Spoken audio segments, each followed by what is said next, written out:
అస్తమాట్లు జరగని వాటిని ఊహించుకుంటూ నేను చచ్చిపోతా. చదువు. హాని సంభవించిన ఎడల నెరసిన వెంట్రుకలు గల నన్ను మృతుల లోకములోనికి ఎంతసేపు చావు చావు చావు సమాధి సమాధి సమాధే. ఎన్నిసార్లు అంటావు యాకోబు? ఎన్నిసార్లు అంటావు ఆ మాట? చావు చావు చావు చావు చావు. సమస్యలు ప్రతికూలంగా ఉన్నాయి, అంత మాత్రం చచ్చిపోతావా? చావే పరిష్కారమా?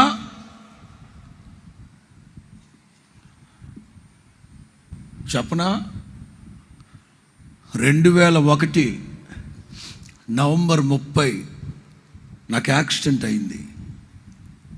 13 రోజులు చాలా ఇబ్బంది పడ్డాను మరణ పడకలో. మన డాక్టర్ అమ్మోళ్ళు కూడా చెప్పారు, చచ్చిపోతారు, గ్యాంగ్రీన్ అయిపోయింది కాలంతా, ఈ లోపలంతా. చచ్చిపోతాడు చచ్చిపోతాడు చచ్చిపోతాడు చచ్చిపోతాడు. ఆ టైంలో కదా రాసుకుంది ఆ పాట. నిరంతరం నీతోనే జీవించాలనే ఆశ నన్నిల బ్రతికిల్చుచున్నది.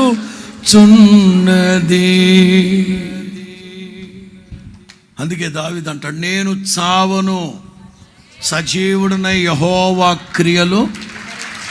అప్పుడు సరిపోయిందబ్బా. అప్పుడేదో భౌతికంగా తగిలిన దెబ్బలకి చచ్చిపోతానేమోనని బతకాలని ఆశ వచ్చింది. కానీ ఇప్పుడు భౌతికంగా దెబ్బలు తగలట్లే, మానసికంగా. దేహమందు గాయమైతే కుదుట పడును కదా, గుండె గాయము గుర్తు పట్టిన నరుడు లేడు కదా. అప్పట్లో భౌతికంగా దెబ్బలు తగిలే కనుక బతకాలనుకున్నాం, బతికేసాం. ఇప్పుడు తగులుతున్న దెబ్బలు హౌ కెన్ వి బేర్? ఎట్లా భరించగలుగుతున్నాం? వల్ల కావట్లేదు.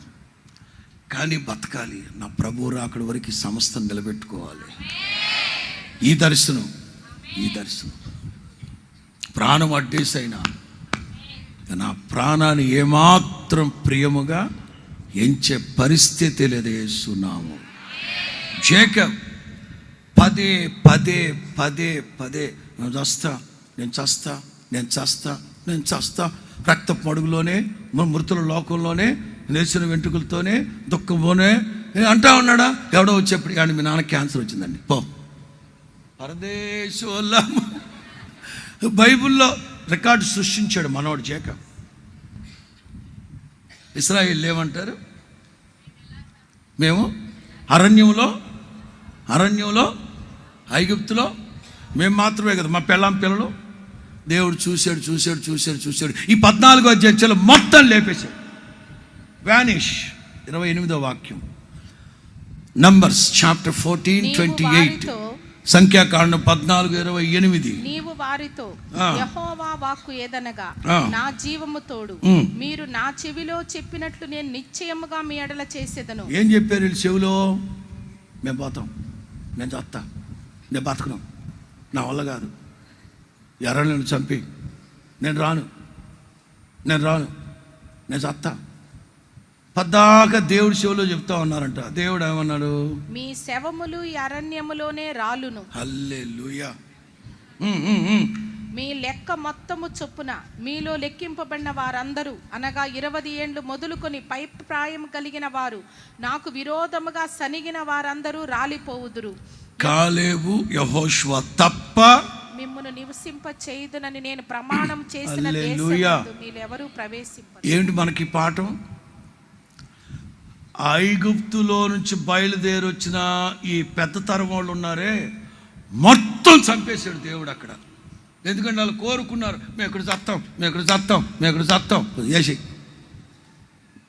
20 ఏళ్ల పైబడిన వాళ్ళందరూ దేవుడు, ఎందుకంటే వీళ్ళు చెడ్డ సమాచారాన్ని విన్నారు. ఏ సమాచారం? దేవుడు ఏమంటారు తెలియదు, మోషే ఈ చెడ్డ సమాజాన్ని, దేవా నిర్గమకాండం 19లో నా స్వకీయ సంపాద్యం, నా ప్రియమైన వాళ్ళు నా రెక్కల నీళ్ళలో దాచిపెడతాను, నా జనులై ఉంటారు, నా పేరు పెట్టబడిన. మరి ఇప్పుడేంటి చెడ్డ సమాజం అంటున్నావు అంటే, చెడ్డ సమాచారాన్ని విన్నారు గనక ఈ ప్రజలు ఏమైపోయారు? చెడ్డ సమాచారం విన్నారు గనక ఈ ప్రజలు ఏమైపోయారు? చెడ్డ సమాజాన్ని రాల్చేశాడు యేసునామములో. మాట వాళ్ళు సాధారణంగా ఇప్పుడు మీరున్నారు రోజుకి ఎన్నిసార్లు అంటలే, మీతో యాగడం కంటే సస్తే బాగుంది అంటారు. కానీ దేవుడు ఆమెను అంటలే. ఎందుకు? జాలీగా అంటున్నారు కనుక. అదే బాగా బీపీలో ఉండి నేను చస్తా అని అన్నారా, హార్ట్ అటాక్ అయిపోతారు. అందుకే పీక్గా మనం అక్కడ నవ్వుతాను, నేను చస్తాను బాబా అట్లానండి. ఎందుకు వచ్చిన గొడవ? మరి కాలాలు పడి బతికుంటారు. లేకపోతే పరదేశులమో స్తోత్రం చెప్పు గట్టిగా.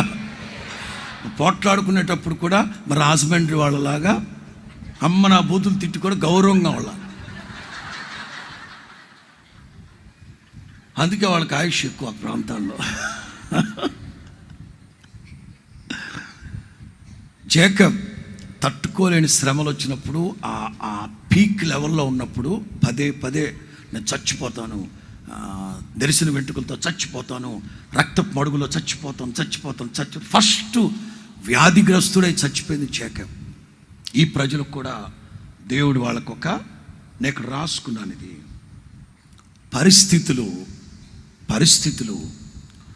అందరికి ఒకటే లాగుంటాయి. స్థలం ఒకటే, రిత్మా అందరూ ఒకే స్థలంలో ఉన్నారు, అందరికి ఒకే సమస్య వచ్చింది, అందరూ ఒకే విధమైన మార్గంలో వెళుతున్నారు. కానీ కొందరు మాత్రం మంచి దేశం వీళ్ళేమంటారు, ఆ దేశం మంచి దేశంలో చచ్చిపోతాం ఇక్కడ. స్తోత్రం చెప్పండి గట్టిగా. యాకోబు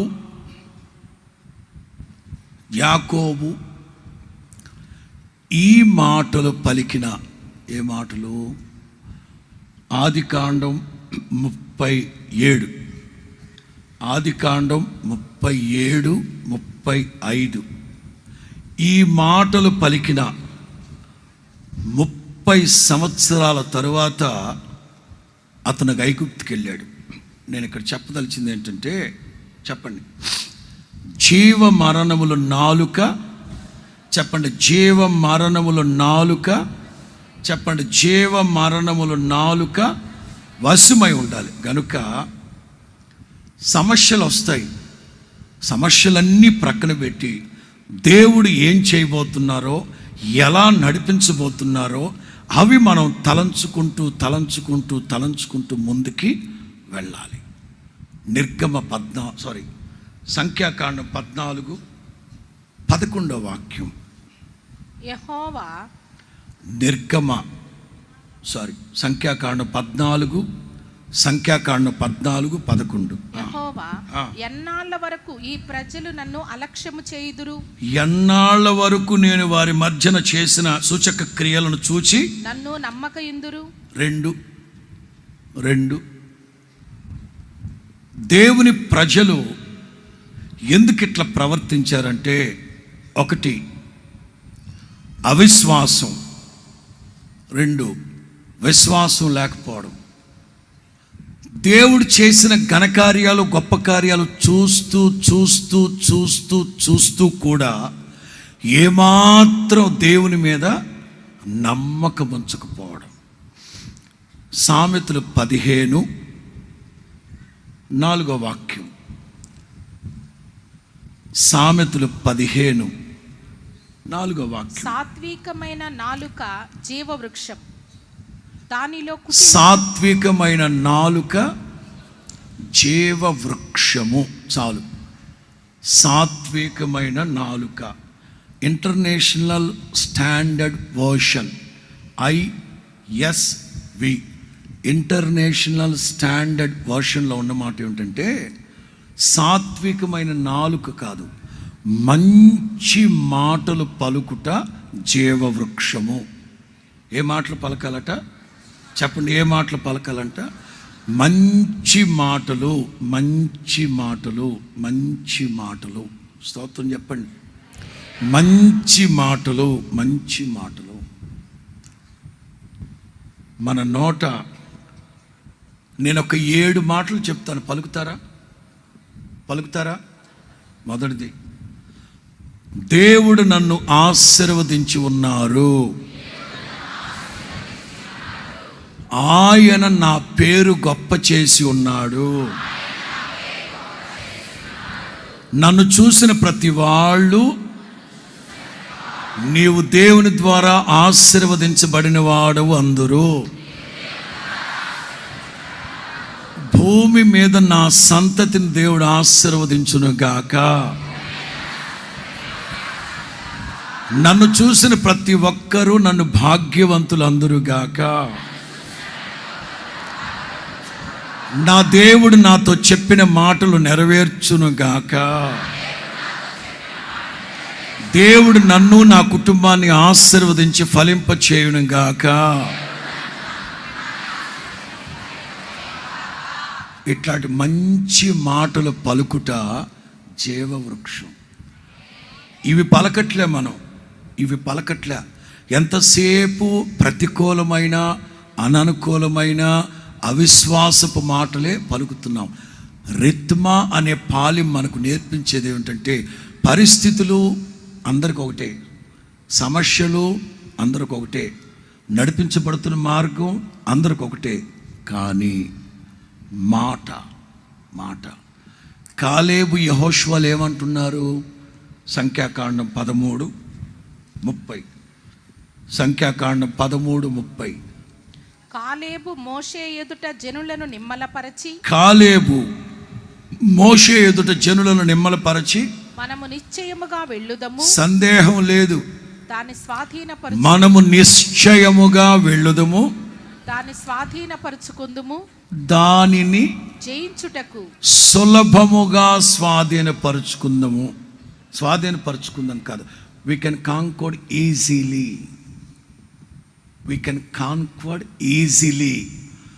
సులభముగా దానిని స్వాధీనపరుచుకుంటాం. దానిని జయించుటకు మనకున్న శక్తి చాలునని. ఇది పలకాల్సింది. 14వ అధ్యాయం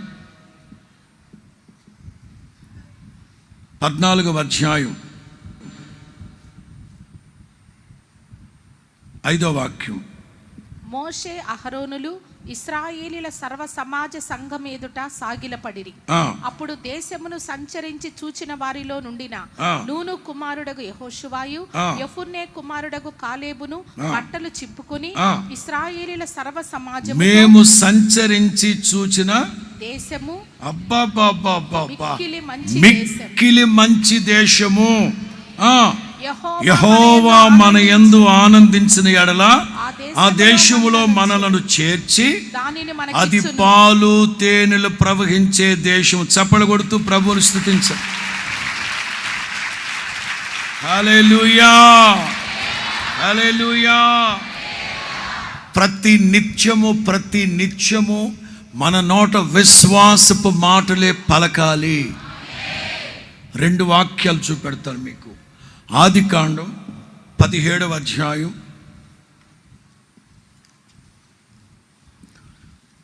ఆదికాండం 17వ అధ్యాయం మొదటి వాక్యం. అబ్రాము 99 ఏండ్ల వాడైనప్పుడు యెహోవా అతనికి ప్రత్యక్షమై, నేను సర్వశక్తి గల దేవుడను. 99 ఏళ్ల వయసులో అప్పటికే పెళ్ళయి 24 సంవత్సరాలు అయిపోయింది. అప్పటికే పెళ్ళయి చాలా కాలం అయిపోయింది. 6వ వాక్యం. నీకు అత్యధికముగా సంతానాభివృద్ధి కలుగు చేసి నీలో నుండి జనములు వచ్చునట్లు నియమించుదును, రాజులను నీలో నుండి వచ్చెదరు. ఎట్లా? 15వ వాక్యం. 15వ వాక్యం. మరియు దేవుడు ఆ. నీ భార్య అయిన శారాయి పేరు శారాయి అనవద్దు, ఆ. ఏలయనగా ఆమె పేరు శారా. ఆ. నేను ఆమెను ఆశీర్వదించి ఆ. ఆమె వల్ల నీకు కుమారుని కలుగ చేసేదను. స్తోత్రం చెప్పండి గట్టిగా. ఇక అక్కడి నుంచి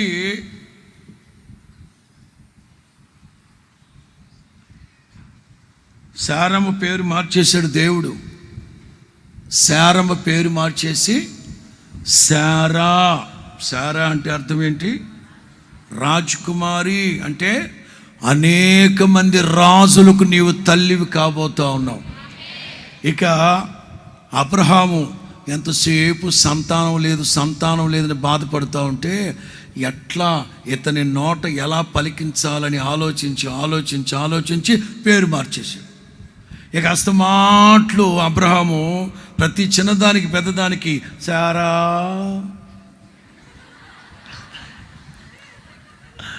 లేటెస్ట్ ఆడవాళ్ళు అయితే, లేటెస్ట్ భార్యలు అయితే యారా అంట. మనం ఏమన్నా అన్నాం అనుకోండి, where there is deep love there is no respect అంటున్నారు. కానీ శారమ్మ మాత్రం యజమానుడా. ఇక 24 గంటలు లెగిస్తే సందర్భాలు దేవుడు మన నోట పలికిస్తూ ఉంటాడు. అందుకే మనం మంచి మాటలు పలుకుట జీవ వృక్షం. అందుకే లేచిన వెంటనే పిల్లలకి నీకు చదువు రాదేనిక, నువ్వు పల్లీలు అమ్ముకోవడమే అన్నావు అనుకో, ఇంకా ఆ పిల్ల ఫిక్స్ అయిపోద్ది. పల్లీలే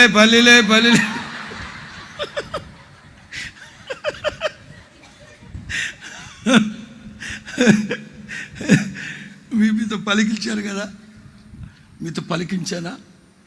విశ్వాసంతోనే పలకండి. ఎంత జటిలమైన పరిస్థితి అయినా, ఎంత ప్రతికూలమైన పరిస్థితులైనా ప్రభువుకు అసాధ్యమైనది ఏమిది? ప్రభు చేస్తారు. పిల్లలను ధైర్యపరచండి, బలపరచండి, వాళ్ళలో ధైర్యాన్ని నింపండి. చరిత్రలు తిరగరాస్తారు. మీరు చరిత్ర బద్దలయ్యేటట్లు ప్రభు పలకండి. హల్లెలూయా. రిత్మా మనకు నేర్పించే పాఠం, సమస్యలు ఎంత విపరీతంగా ఉన్నా మాట. ప్రభు ఈ మాటలన్నీ మన వినికిడిలో ఫలభరితంగా మార్చి ఆశీర్వదించును గాక. ప్రార్థన చేసుకుందామా?